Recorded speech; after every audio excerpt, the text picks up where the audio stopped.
Poso Mangaldan, nagdagdag ng traffic enforcer upang matiyak ang seguridad malapit sa mga paaralan. Tutukan sa report. Ilang pribadong paaralan na sa Mangaldan, Pangasinan ang nagsimula ng klase ngayong araw, July 17. Kasabay nito, nagdagdag ng traffic enforcer ang Public Order and Safety Office sa bayan.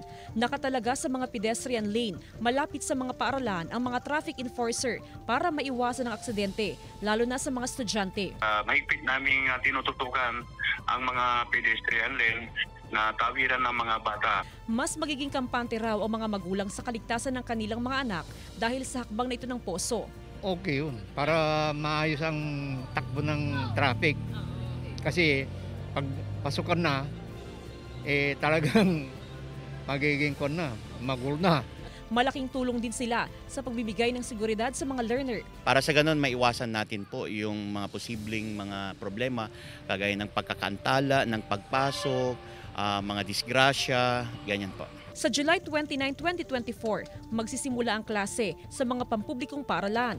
60% ng mga POSO enforcer itatalaga sa mga paaralan, habang ang mga natitirang puwersa ipupwesto naman sa mga pangunahing kalsada sa bayan. Kasama si Ron Alistair Taniedo, Jasmine Gabriel Galban, One North Central Luzon.